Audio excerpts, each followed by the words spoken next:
Sekjen PDI Perjuangan Hasto Kristianto berencana melaporkan penyidik KPK AKBP Rosa Purwobekti ke Dewan Pengawas KPK hari ini. Hasto menilai ada sejumlah pelanggaran etik dan tindakan melawan hukum yang dilakukan Rosa selama proses penyidikan kasus Harun Masiku. Dalam jumpa pers pada Selasa kemarin, Hasto menuding penyidik KPK AKBP Rosa Purwo melakukan intimidasi terhadap saksi sidang pra-peradilan Hasto, yakni Agustiani Tio. Menurut Hasto, apa yang dilakukan terhadap Rosa atau yang dilakukan Rosa terhadap Agustiano sangat intimidatif dan tendensius, mulai dari menggebrak meja hingga meminta Agustiani Tio mengganti kuasa hukum, hingga melarang anggota Bawaslu itu untuk melakukan pemeriksaan kesehatan di luar negeri. Hasto menilai tindakan Rosa di kasus Harun Masiku ini tidak terlepas dari kepentingan politik di luar KPK.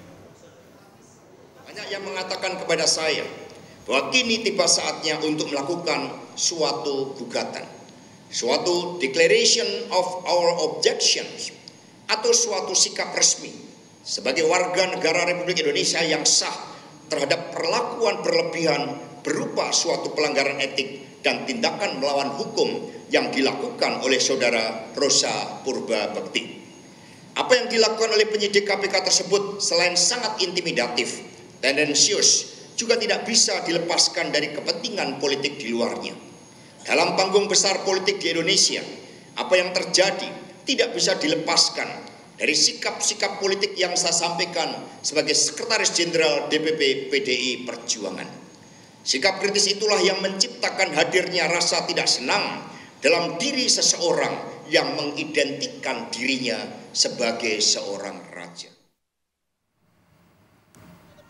Sementara itu, tim kuasa hukum Hasto Kristianto meminta KPK menunda pemeriksaan terhadap Sekjen PDIP itu sampai ada putusan pra-peradilan yang baru saja diajukan kembali pada awal pekan ini. Kuasa hukum Hasto, Roni Talapesi, menyatakan pihaknya mengajukan 2 permohonan pra-peradilan ke Pengadilan Negeri Jakarta Selatan pada Jumat 14 Februari. Namun pada Senin 17 Februari, Hasto mendapatkan panggilan dari KPK untuk hadir pada pemeriksaan Kamis 20 Februari besok. Roni pun meminta KPK untuk menghormati proses hukum yang tengah berjalan, yakni dengan melakukan penundaan pemeriksaan terhadap Hasto. Menyayangkan di mana hari Senin kemarin, tanggal 17, Pengadilan Negeri Jakarta Selatan sudah mengumumkan bahwa akan dilaksanakan pra-peradilan tanggal 3 Maret, tetapi di hari yang sama penyidik KPK mengirimkan panggilan. Oleh sebab itu, kami meminta agar pihak KPK menghormati proses hukum yang ada karena belum ada putusan pengadilan terkait menguji sah tidaknya status tersangka dari Mas Hasto Kristianto. Agar proses ini berkeadilan, kami meminta agar penundaan pemeriksaan ini sampai adanya putusan pengadilan pra-peradilan. Untuk informasi selengkapnya kita sapa jurnalis Kompas TV Niputu Trisnanda dan juru kamera Yohan Bagja di Gedung Merah Putih KPK Jakarta. Putu, ada 2 sorotan di KPK terkait dengan pemeriksaan Wali Kota Semarang dan kasus Sekjen PDIP Hasto Kristianto. Namun kita fokus terkait dengan pemeriksaan dugaan korupsi Wali Kota Semarang.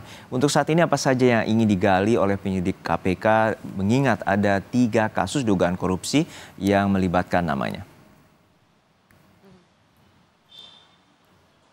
Ya, selamat siang Juno dan juga saudara. Seperti yang tadi Anda sudah sebutkan bahwa memang terkait dengan pemerintah Kota Semarang ini ada 3 perkara atau 3 kasus yang tengah disidik oleh lembaga anti rasuah atau yang biasa kita sebut dengan istilah KPK begitu. Yang pertama adalah terkait dengan dugaan adanya gratifikasi di Pemkot Semarang pada periode 2023-2024. Kemudian juga yang kedua adalah terkait dengan dugaan adanya korupsi, kemudian juga ada terkait dengan pengadaan barang dan jasa di Pemkot Semarang periode yang sama, yakni 2023 dan juga sampai dengan 2024. Dan yang ketiga adalah terkait dengan dugaan pemerasan soal insentif pajak pegawai pada tahun 2023 dan juga 2024. Kalau mengacu pada situasinya saat ini, Juno dan juga saudara melihat bagaimana tadi Ita tidak datang sendiri, tapi juga bersama dengan suaminya yang merupakan anggota DPRD Kota Semarang, begitu ya, Jawa Tengah. Kemudian juga tadi dari beberapa pernyataan yang disampaikan baik itu oleh Ita ataupun juga oleh suaminya Alwin Basri, ini memang seputaran terkait dengan perkara tersebut. Bagaimana pengetahuan mereka atau keterlibatan mereka terkait dengan peristiwa-peristiwa yang terjadi di periode di mana mereka berdua ini menjabat baik itu dari segi pemerintah ataupun juga dari segi legislatif DPRD. Nah, kalau kita melihat dari rangkaian kasusnya sendiri, Juno dan juga saudara, sebetulnya Ita dan juga suaminya ini sudah ditetapkan menjadi tersangka bersama dengan dua pihak swasta yang diduga sebagai pihak pemberi begitu ya. Tapi yang berbeda adalah dua pihak swasta ini sudah ditahan, sementara Ita dan suaminya ini belum ditahan karena memang kalau kita lihat bagaimana perjalanan kasusnya, Ita ini bukan kali kedua dipanggil lalu datang, tapi sudah menjalani ataupun juga sudah dipanggil oleh KPK sebanyak 5 kali. Tapi dari 5 kali pemanggilan ini memang ada beberapa kesempatan yang Ita ini tidak bisa hadir karena alasan sakit misalnya, tapi kemarin sempat ramai karena di awal Februari Ita ini diketahui beralasan sakit ketika dipanggil KPK, tapi justru muncul ke publik saat menghadiri pernikahan atau kondangan begitu ya. Dan ini ramai dibicarakan di media sosial. Ini juga sudah disampaikan bahwa memang betul sebelumnya pada hari Minggu ini sakit begitu, lalu pada pekan depannya baru dia menghadiri acara pernikahan tersebut. Tapi lagi-lagi satu hal yang pasti, Ita dan suaminya sudah hadir hari ini. Informasi yang beredar memang hari ini bukan hanya pemeriksaan saja yang dilakukan, tapi juga akan ada penahanan begitu supaya nanti Ita dan juga Alwin Basri ini bisa statusnya sama dengan dua tersangka yang lain. Kemudian proses hukum ini juga bisa terus berjalan karena melihat bagaimana dari segi kooperatif begitu ada beberapa pemanggilan yang Ita ini tidak bisa hadir. Jadi dengan ditahan ada kemungkinan proses berjalan bisa lebih cepat. Tapi lagi-lagi sebelum bisa menetapkan Ita yang sudah menjadi tersangka ini ditahan, maka KPK harus terlebih dahulu memiliki bukti, memiliki keterangan-keterangan ataupun juga hal-hal lain begitu yang memenuhi dua alat bukti supaya menjadi dasar bahwa memang Ita dan juga suaminya ini layak untuk ditahan di bawah pengawasan Gedung Merah Putih KPK sampai nanti proses hukum ini berjalan, baik itu pemeriksaan sebagai tersangka ataupun juga pada saat proses peradilan nanti begitu ya, ketika berkas-berkas dan juga alat bukti ini diserahkan ke pengadilan. Jadi prosesnya masih berjalan di dalam, kita tidak boleh berandai-andai apakah betul nanti ketika masuk menggunakan kemeja putih begitu ya, kemudian suaminya menggunakan batik berwarna biru, tapi nanti keluarnya ini akan dengan pakaian yang berbeda dan juga dengan kendaraan yang berbeda. Tadi datang dengan kendaraan pribadi, apakah pulang dengan kendaraan tahanan begitu, kita harus nantikan terlebih dulu Juno terkait dengan pemeriksaan Herveita, Wali Kota Semarang dan juga suaminya Alwin Basri karena proses pemeriksaan masih berjalan di ruang penyidikan. Juno. Ya, kita masih menantikan bagaimana proses penyidikan terkait dengan 3 perkara yang menyeret nama Pemkot Semarang dan juga suaminya. Untuk saat ini juga ada rencana KPK memanggil Sekjen PDIP Hasto Kristianto. Dengan saat bersamaan Hasto Kristianto telah mengajukan pra peradilan untuk yang kedua kalinya. Namun kali ini Sekjen PDIP juga berencana melaporkan penyidik KPK AKBP Rosa ke Dewas KPK. Lalu seperti apa sebenarnya Putu? Bagaimana dugaan dan tudingan ini terhadap AKBP Rosa yang dinilai melanggar etik? Iya betul sekali Juno, memang ini prosesnya jadi bercabang begitu ya, bukan hanya berjalan dari sisi pidananya saja di mana KPK menelusuri adanya dugaan keterlibatan Hasto Kristianto dalam upaya suap Harun Masiku kepada KPU dan Bawaslu untuk PAW atau pergantian antar waktu di DPR, kemudian juga terkait dengan dugaan perintangan penyidikan, tapi juga bercabang ke sektor yang lain.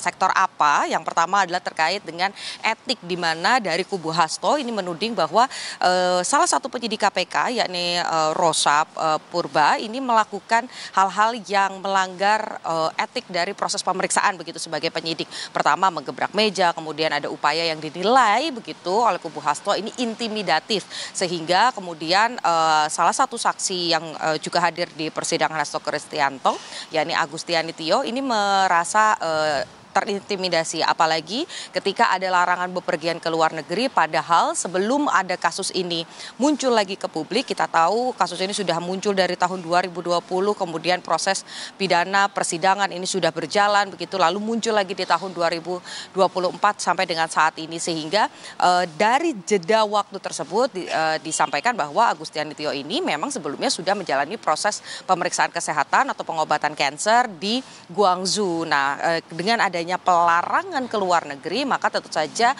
proses tersebut tidak bisa dilakukan atau proses pemeriksaan kesehatan tersebut tidak bisa dilakukan, sehingga ada kerugian yang dialami oleh saksi yang hadir dalam persidangan Hasto Kristianto di pra-peradilan kemarin, yakni Agustiani Tio. Nah, hal-hal tersebut ada juga upaya kemudian katanya menekan Agustiani Tio untuk menunjuk beberapa nama di lingkaran dekatnya Ketua Umum PDI Perjuangan Megawati Soekarno Putri dan lain-lain. Ini yang menjadi dasar kubunya Hasto untuk melaporkan ke Dewas KPK. Rencananya nanti pada pukul 2 siang atau 14.00 waktu Indonesia bagian Barat, ini akan ada laporan yang masuk ke Dewas KPK diwakili oleh tim kuasa hukum dari Hasto Kristianto untuk melaporkan hal-hal tersebut. Apakah nanti memang betul ada pelanggaran etik atau tidak, ini tentu menjadi kewenangan dari Dewas KPK. Di sisi lain, proses pra-peradilan ini juga kembali berlanjut. Kemarin sempat tidak diterima, tapi pada hari Jumat pekan lalu, kubunya Hasto ini juga kembali mengajukan proses pra-peradilan. Kenapa diajukan lagi begitu? Karena kalau mengacu pada putusan dari pra-peradilan sebelumnya, alasan dari hakim tidak bisa mengabulkan permintaan pra-peradilan atau mengulik tentang keabsahan, ini berkaitan juga dengan dua sprindik yang dijadikan satu permohonan. Nah, di pra-peradilan ini diajukan 2 permohonan untuk 2 sprindik. Jadi prosesnya ada 3, tiga-tiganya berjalan secara paralel. Kita nantikan apakah ini mengganggu satu sama lain. Kita harus menunggu nanti jam 2 di Dewas KPK dan besok pemeriksaan yang kesekian kalinya untuk Hasto Kristianto oleh KPK dan nanti pra-peradilan di awal Maret. Juno. Baik, terima kasih atas laporan lengkap Anda, Jurnalis Kompas TV Nimputu Trisnanda dari Gedung Merah Putih KPK Jakarta.